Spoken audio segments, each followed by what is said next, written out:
I'm 79 years old now, and I'm going to tell you something I've never said out loud to anyone who matters. For 30 years, I knew my husband was sleeping with someone else, and I stayed. Not because I was weak, not because I didn't know better, but because I grew up without a father, and I promised myself my children never would. My father left when I was 4.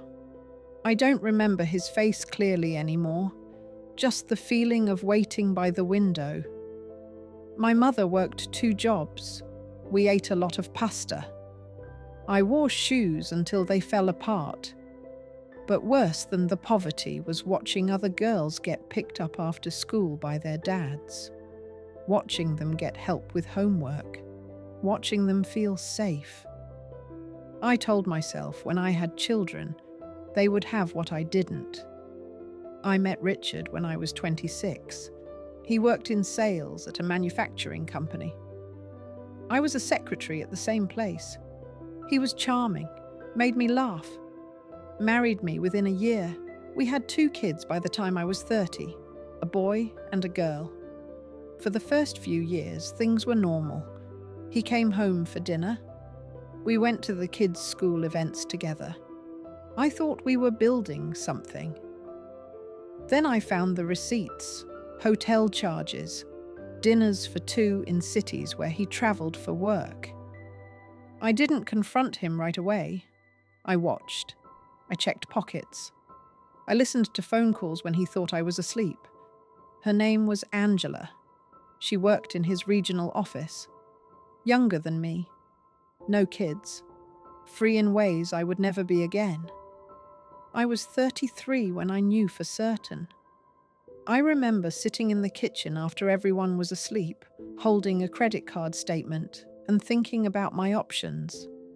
If I left, he'd pay child support maybe, if the court made him, but I knew Richard. He'd fight it, drag it out, make it expensive, and even if he paid, it wouldn't be enough. I had no degree. I'd been out of the workforce for 3 years raising babies. I'd be back where my mother was, and my kids would grow up like I did. So I stayed. I didn't stay quietly in my head, though. I stayed with a plan. I enrolled in night classes, business administration. Richard thought I was bored, looking for a hobby. I let him think that. It took me 4 years to finish the degree because I could only take 1 or 2 classes a semester. The kids were 7 and 9 when I graduated. By then I'd been promoted twice at the company. I wasn't a secretary anymore. I was in operations. I started learning how the business actually worked. Supply chains, vendor relationships, margins. Richard was still traveling, still seeing Angela. He thought I didn't know, or maybe he thought I didn't care. We had separate bedrooms by then. I told him it was because he snored. I was 41 when I made my first real move. There was a contract dispute with one of our largest suppliers. Richard's division was handling it badly. I'd been watching for months, taking notes, understanding where the leverage actually was. I wrote a proposal, sent it directly to the CEO. It saved the company $600,000 that year. They promoted me to director. Richard congratulated me at dinner. The kids were so proud. My daughter made me a card. I smiled and thanked them and went to bed that night, thinking about how strange it was to be cheered for a secret war. I kept climbing. Every promotion, every new responsibility, I took it. I worked weekends, I traveled. I learned everything about that company. Who made decisions, where the money actually moved, what mattered. Richard didn't notice. He was comfortable. He had his salary, his pension building, his life on the side. The kids were teenagers by then. My son played basketball. My daughter was in debate club. They had friends, birthday parties, proms, college applications ahead. They had a father who showed up, who paid for things, who existed in their lives. That's what I bought with my silence. When I was 48, the company started struggling. Bad acquisitions, market changes. The CEO retired and they brought in someone new, someone who cleaned house. Richard's division got cut. Half the sales team let go. He came home that day looking like he'd aged 10 years. I held him while he cried.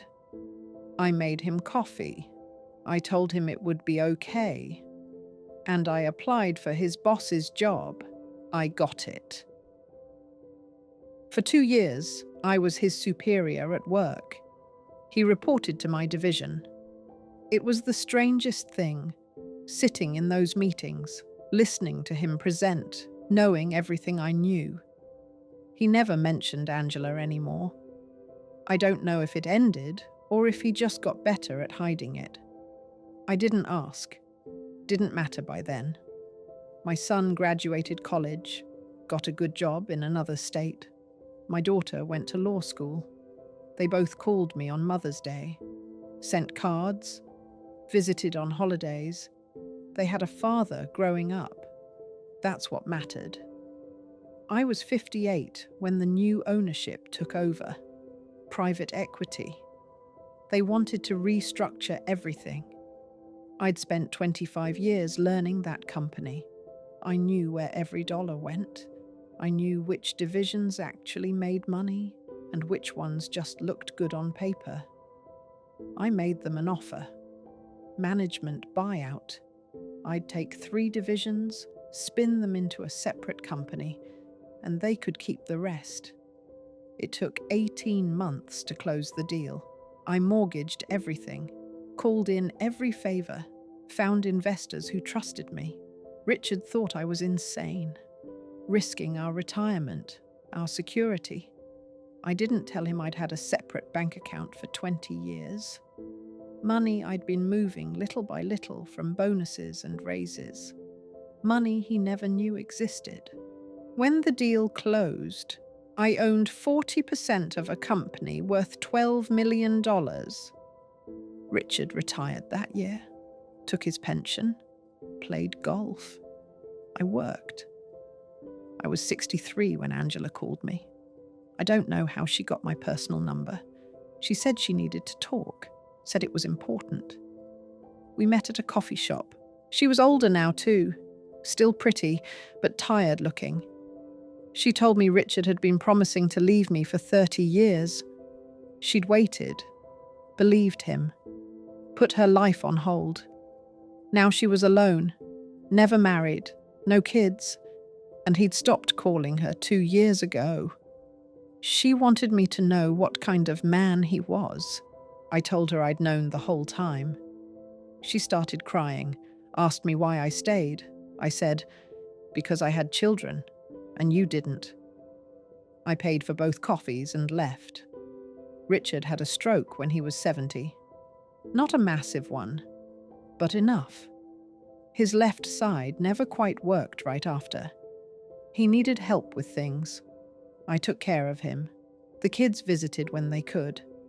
My son lived across the country by then, married with 2 kids of his own. My daughter was a partner at her firm, busy, important. They were whole people, successful, stable. They'd had a father. Richard died 3 years ago, heart attack in his sleep. Quick, the doctor said. Didn't suffer. The kids came for the funeral.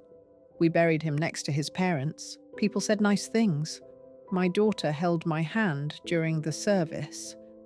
She whispered, "You were a good wife to him." I nodded.